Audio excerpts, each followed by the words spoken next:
2011년 첫 공연을 한 이래로 여름마다 열광 속에 매진 행렬을 이어갔던 싸이의 흠뻑쇼 콘서트가 바로 어제 7월 30일 오후 6시 30분에 강릉 종합운동장에서 있었습니다. 이 흠뻑쇼는 가수 겸 프로듀서인 싸이의 여름 브랜드 콘서트로 최근에 이제 코로나로 좀 우여곡절을 겪다가 지난 7월 9일 인천 아시아드주 경기장에서 최근에 아주 그 유명세를 띠고 있는 마동석이라는 영화 배우 여러분 아십니까?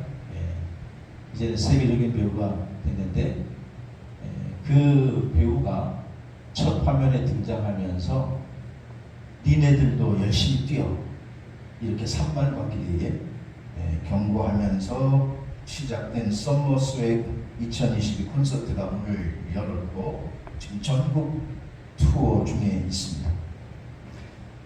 아직 코로나19가 종식되지 않는 상황에서 특별히 이제 피서철 성수기를 맞이한 강릉에서 이 흠뻑쇼 콘서트가 열린다라고 하는 일이 알려졌을 때에 많은 이들이 집단 확산의 우려를 했고 또 최근에 이 콘서트를 다녀온 사람들의 후기가 싸이 흠뻑쇼에 갔다 와서 감염이 됐다라고 하는 것들이 알려지면서 많은 우려점이 있었습니다만은 그러나 뭐 역시라고 25,000 표가 거의 다 매진이 됐고 성황리에 아마 마친 것으로 알고 있습니다.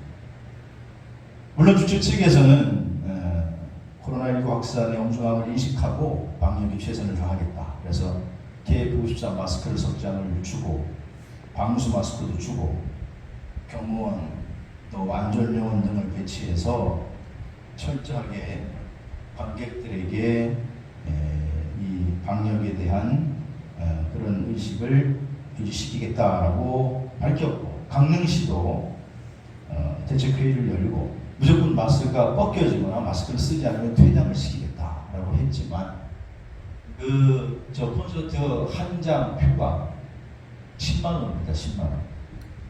맞나요? 우리 청년들은 안 갔다 왔나요? 그게 뭐 밖으로 내보내는 게 쉽겠습니까?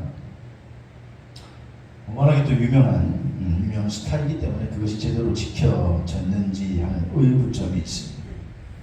이와는 별개로 싸이 흠뻑쇼의 전국 순회 공연 열리기 한 달 전부터 사실은 갑론을박이 있었습니다. 그 이유는 올해 유난히 봄 가뭄이 심했는데 그 심한 가뭄 상황 속에서 회당 한 콘서트가 열릴 때마다 회당 이 300톤 가량의 물이 콘서트에서 사용된다라는 사실이 온라인에서 퍼지면서 다양한 논쟁이 벌어진 것이죠. 아직도 가뭄이 심하고 그런데 그렇게 낭비를 해서 되겠는가?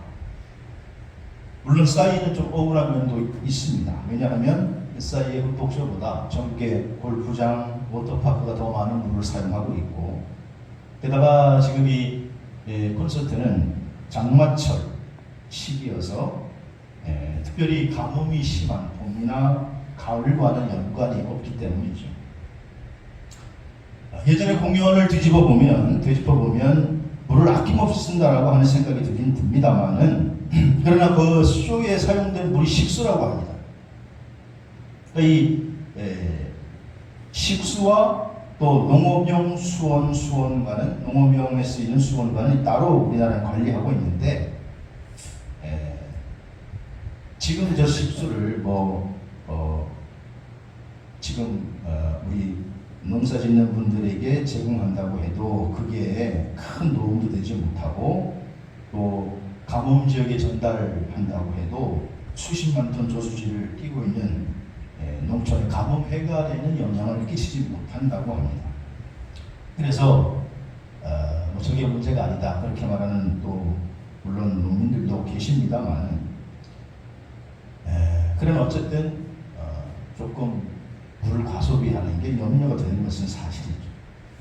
그러나 한편으로는 또 팍팍한 그런 일상을 살아가는 젊은이들에게 또 관객들에게 목마른 삶에 나름대로 습기를 채워주는 장점도 있기는 있습니다.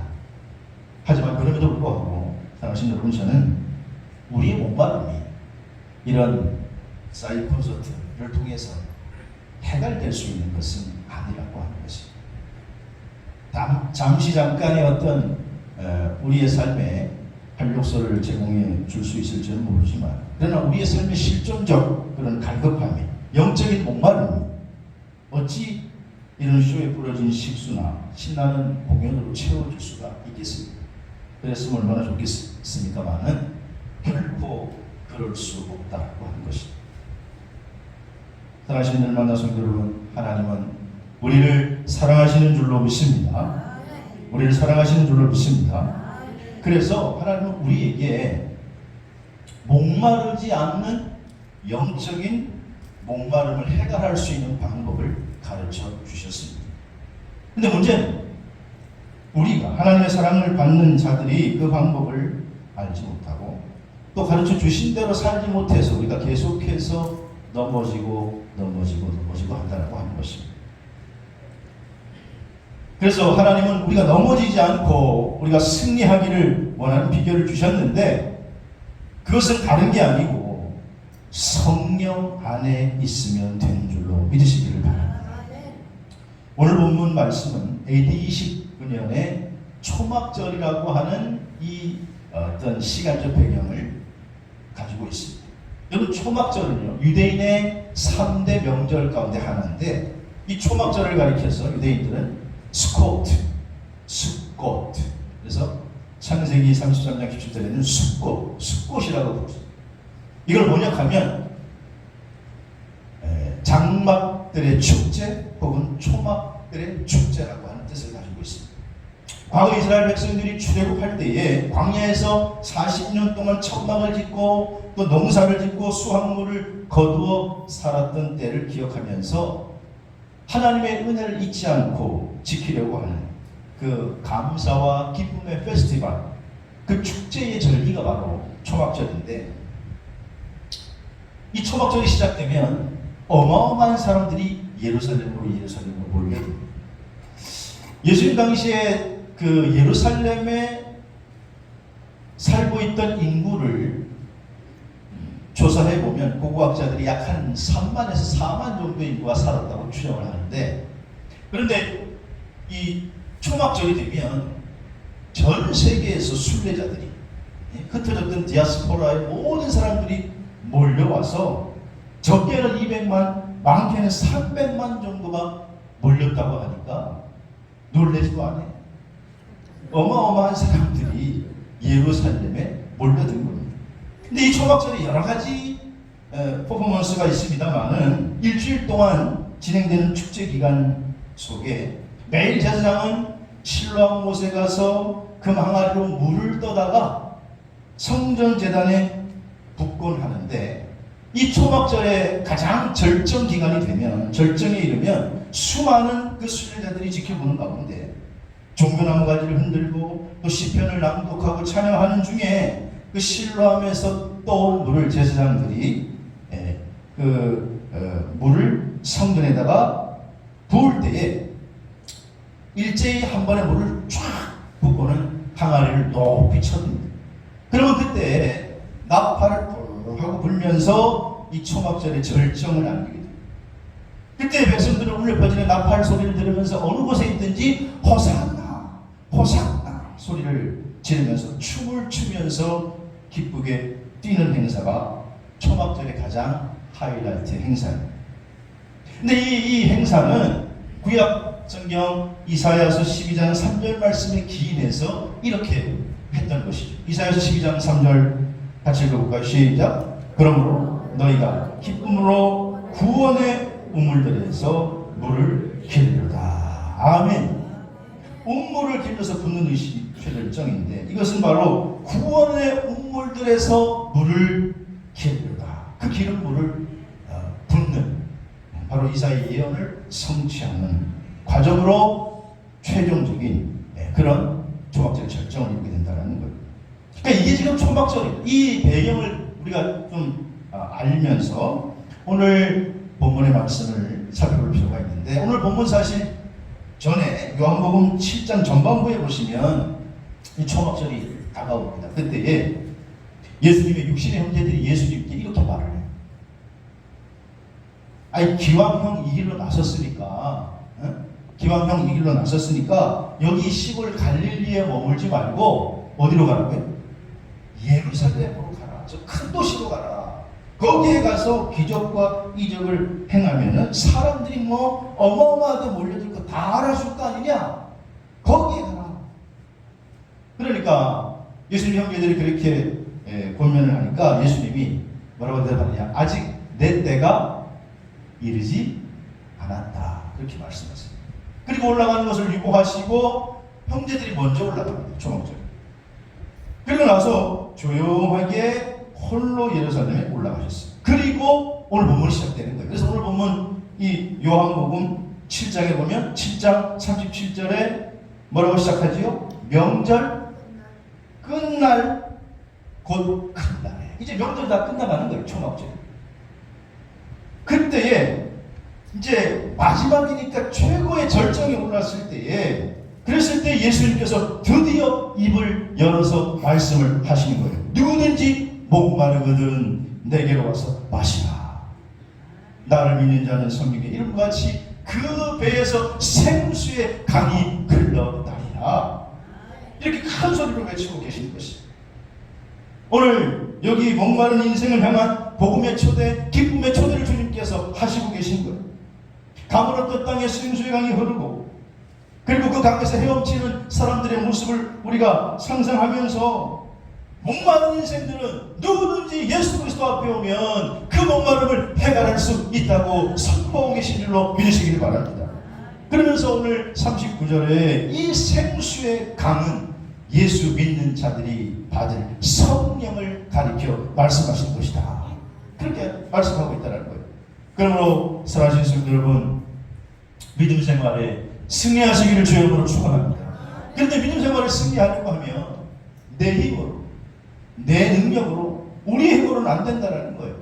그래서 오늘 우리 안에 있는 생수와 같은 성령님의 강한 역사, 예수님께서 주시기로 약속하셨던 그 성령님의 도움으로 말미암아 믿음 생활에 승리하시는 저와 여러분 되시기를 주의 이름으로 축원합니다. 그래서 오늘 본문을 통해서 저는 생수와 같은 성령을 받는 법이 뭔지를 나누려고 합니다. 첫 번째로 오늘 생수와 같은 성령을 받는 법은, 첫째, 간절히 사모하는 자에게 주시는 줄로 믿습니다. 37절에 보니까 누구든지 목마르거든 내게로 와서 마셔라. 여기 누구든지라고 하는 말은 티스라고 하는 말인데, 어떤 사람이건 아무나 그런 뜻이에요. 여러분, 하나님의 구원은 빈부나 성별이나 격차가 없이, 차별이 없이 누구나 하나님께서는 우리에게 구원을 베풀어 주시는 줄로 믿습니다.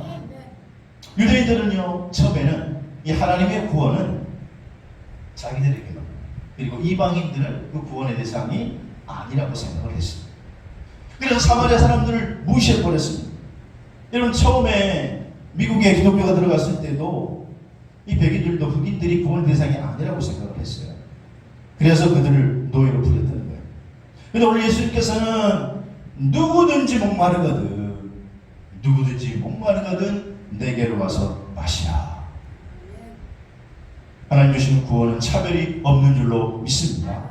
여기 목마르다라고 하는 말은, 사람이요 목이 마르면 누구든지 물을 찾게 되어 있습니다. 특별히 아주 목마르면 물을 완전히 사모하게 되어 있어요.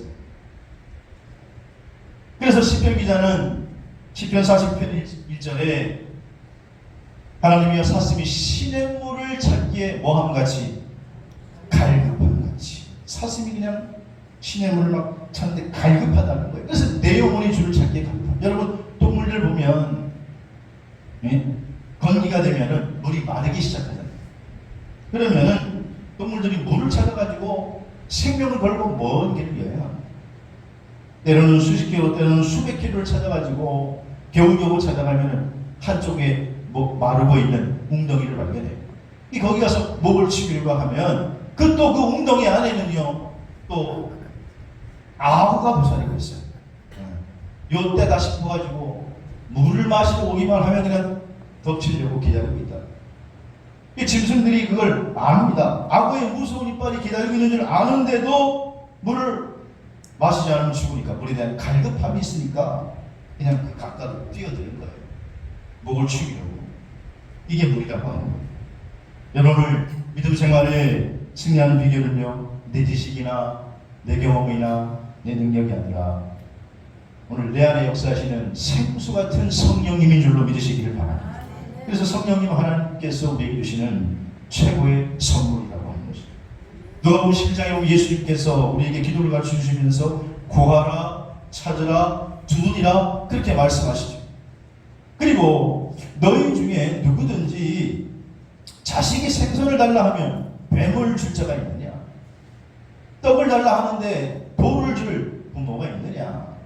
너희가 악한 자라도 자식에게 좋은 것을 줄 줄 알거든. 그러면서 결론적으로 누가복음 11장 13절에 하늘 아버지께서 구하는 자에게 성령을 주시지 않겠느냐. 여러분, 하나님께서는 구하는 자마다 성령을 주시는 줄로 믿습니다. 오늘 예배 참석한 여러분, 생수 같은 성령이 누구에게 임하느냐? 목마른 자에게, 갈급한 자에게 오늘도 동일하게 임하시는 줄로 믿습니다. 사도행전 10장에 보면 이방인의 백부장 고넬료에게 성령이 임하는 장면이 나오는데, 고넬료가 이탈리아 부대의 백부장이죠. 여러분, 백부장은 성경에 보면 55장, 백부장, 1000부장 이렇게 나오는데, 백부장은 100명 중에 대장이라는 얘기고, 1000부장은 1000명 중에 대장이라는 얘기. 이게 백부장이니까 오늘 100명 중에 대장인데, 오늘날로 얘기하면 군대사 중대장쯤 되려나? 근데 고넬료는 보통 그냥 중대장이 아니고 이탈리아 군대의 백부장이에요. 당시에는 이 로마와 유대는 식민지와 식민 지배를 받는 그런 관계였습니다. 그러니 자기가 통치하고 있는 그 나라의 군대의 백부장이니 권세 있는 사람입니다. 근데 이 사람이 유대인들이 믿는 하나님을 믿었어요. 근데 하나님께서 정말 진실되이 믿으니까 꿈에 고넬료에게 환상을 보여주셔서 베들로 목사님을 초대해가지고 직무로 표현하면 목사님을 초대해서 예배를 드려라. 그래서 고넬료가 그 환상 중에 깨서 경건한 좀 둘을 보내서 베드로를 초대해서 예배를 드려요. 그럴 때 고넬료가 얼마나 은혜를 사모했는지, 말씀을 사모했는지 사도행전 10장 25절에 보니까 마침 베드로가 들어올 때에 고넬료가 맞아 발 앞에 어떻게 했다고요? 엎드려 절했다. 아니, 백부장, 이탈리아 백부장, 자기가 지배하고 지배를 받는 사람, 사회적인 신분도 군인이 훨씬 높고 갈릴리오보다는 훨씬 더 높은데, 그런데 이 권세 있는 백부장이 베드로가 오니까 엎드려 마치 하나님을 만난 듯이. 그래서 33절에 뭐라고 이야기하느냐? 주께서 당신에게 명하신 모든 것을 듣고자 하여 다 누구 앞에 있나이다? 하나님 앞에 있나이다. 마치 베드로를 지금 베드로 앞에 엎드려 절하면서 우리가 하나님 앞에 있는 것 같습니다. 얼마나 은혜를 사모했으면 지금 하나님 앞에 있다고. 그랬더니 사도행전 10장 44절에 베드로가 이 말을 할 때에, 베드로가 설교할 때에 성령이 말씀을 듣는 모든 사람에게 내려오시니라. 그렇게 하셨습니다. 성령을 선물로 주신 줄로 믿습니다. 무슨 말이냐? 지금도 간절히 은혜를 사모하는 자에게 하나님께서는 고넬료에게 부으셨던 성령을 부어주시는 줄로 믿으시기를 바랍니다. 우리 감리교를 창시한 존 웨슬레, 요한 웨슬레 목사님도 우리 웨슬레 목사님께서 회심을 한 것이 1738년 5월 24일 저녁 8시 45분 모라비안 교도들의 집회에 갔다가 그가 회심해서 은혜 받고 성령 충만해서, 그래서 그 다음에 썩어져가는 영국 사회를 개혁하고 감리교를 창시하게 된 것입니다. 근데 이 웨슬레 목사님에게 동생 찰스 웨슬레라고 하는 분이 있는데, 이분이 사실은 존 웨슬레보다 3일 먼저 은혜를 받았습니다. 그러니까 5월 24일 회심했으니까 3일 먼저 은혜를 받았으면 5월 제가 지금 어마어마한 어려운 것을 직원한 거예요. 5월 21일. 찰스에서 내가 그때 중병에 걸려 있었거든요. 근데 중병에 걸려 있었는데 성령의 은혜를 받고 그 병을 치료받고 회심하고 성령 충만을 받은 거예요. 그러니까 형인 존메슬레 목사가 그걸 보고 너무 부러운 거예요. 저 은혜를 나도 받아야 되는데, 나도 저 은혜 받았으면 하고 사모하다가 3일 후에 그렇게 사모하던 성령 충만함을 받고 회심하게 된 거예요. 그리고 그 다음에 1739년에 존 웨슬레보다 한 11살 정도 어리는 동생뻘 되는 조지 휘필드라고 하는 찰스 웨슬레 동생과 지구지간인데, 조지 휘필드가 성령의 강력한 역사심을 하는 사역자였는데, 영국의 웨일스, 브리스톤 그런 지역에 이 웨슬레 목사님을 초대해서 거리 설교를 하고, 특별히 말을 타고 다니면서 탄광에, 어디를 가리지 않고 탄광에 설교하고, 그러면서 영국 사회에 개혁이 일어나고 감리교가 시작된 줄로 믿습니다. 하나님은 지금도 웨슬레처럼 간절히 사모하는 자에게 생수와 같은 성령을 부어주시는 줄로 믿습니다. 두 번째로 오늘 생수와 같은 성령은요, 38절에 보니까 예수님을 믿는 자에게 주신다, 이렇게 말씀하셨습니다. 나를 믿는 자는 성령의 이름과 같이 그 배에서 생수의 강이 흘러나오리라. 여기 생수의 강은 생수가 강물처럼 흐르는 많은 양의 물을 의미하는 것입니다. 그러니까 이 생수의 물은 예수님의 예언대로 사도행전 2장에 오순절 성령 강림 때에 성취된 줄로 믿으시기를 바랍니다. 근데 이 생수의 강이 흘러나리라, 흘러넘치리라. 그러니까 이거는 많은 것, 충만한 것, 성령 충만을 의미하는 거예요. 오늘 예배 참석한 여러분, 생수의 성령이 여러분 마음속에 흘러넘치게 되기를 주의 이름으로 축원합니다. 사도행전 10장에 보면요, 사도 바울이 3차 전도 여행 중에 3년간 머물렀던 에베소 지역에 관한 사역의 내용이 나옵니다.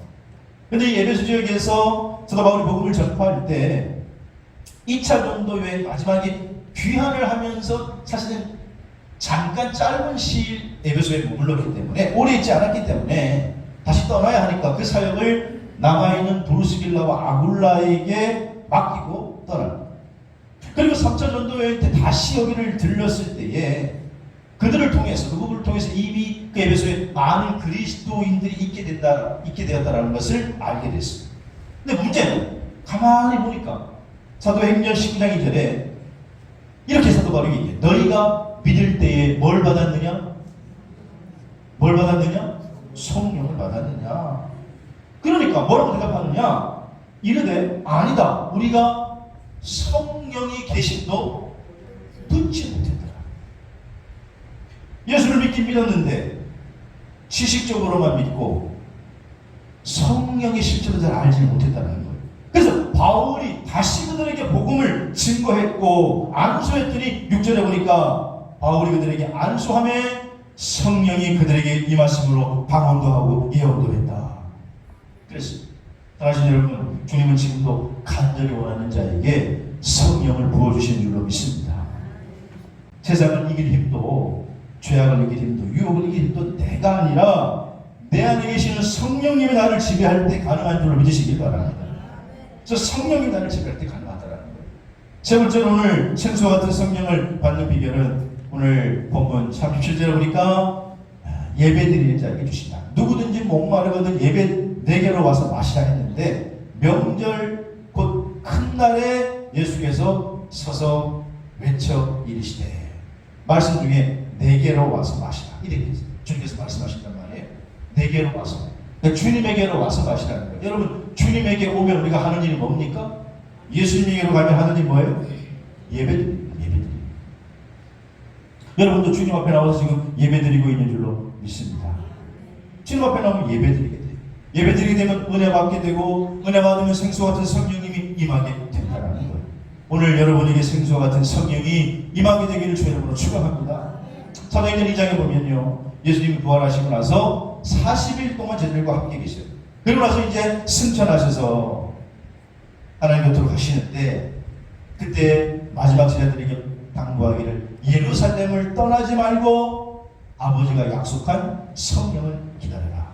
그래서 120명의 제자들이 마가다락방에서 열심히 기도하고 찬송하고 말씀 보고 기도하고 찬송하고 말씀 보고 기도하고 찬송하고 말씀 보고 아멘 할 때까지 기도하고 찬송하고 말씀 보고 그렇게 열흘 동안 했더니 예배의 3조세요. 기도하고 찬송하고 말씀 보고 했더니 그때 성령이 내린 줄로 믿습니다. 그래서 사도행전 2장 2절에서 4절에 보니까 하늘에서 급하고 강한 바람 같은 소리가 온 집안에 가득했다라는 거예요. 성령 충만했다라는 거예요. 그래서 마가다락방에 예배하는 자에게 성령님이 임하셨고 지금도 예배하는 자에게 생수와 같은 성령이 임하시는 줄로 믿습니다. 유명한 중세의 성자라고 불리는 성 어거스틴이 초대 교부죠. 4세기 활동한 신학자이고 죽습니다.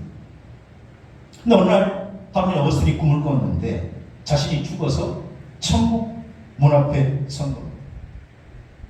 천국의 문지기가 마중을 나보니 누구요? 묻더라고요. 그래서 저는 성 어거스틴입니다. 저는 진실한 크리스찬입니다. 이렇게 이야기를 했더니 문지기가 가만히 지켜보더니 당신은 크리스찬이 아니요. 그러더라고요. 무슨 소리입니까? 제가 교부고 제가 크리스찬입니다. 그랬더니 당신은 크리스찬이 아니요. 왜냐? 당신 머리와 생각에는 예수 그리스도 가득 찬 게 아니라 헬라의 사상으로 가득 차 있기 때문이요. 우리는 그 사람이 머릿속에 들어있는 것으로 누구인지를 판단하는데 당신은 결코 그리스도인이 아닙니다. 그래가지고 이 말을 들은 이 어거스틴이 소스라치게 놀라면서 아니라고 막 부인하다가 그냥 꿈을 깬 거예요. 그 다음부터는 어거스틴이 당시에 모든 존경받는 주교이고 신학자인데 자기가 깊이 깨달은 거예요. 이 철학이 아니고 지식이 아니구나. 그러면서 어거스틴은 예배에 충실하고 머리와 가슴 속에 말씀으로 충만한 삶을 살았다는 거예요. 오늘 보면 예수님께서 이렇게 말씀하세요. 누구든지 목마르거든 내게로 와서 마시라. 내게로 와서.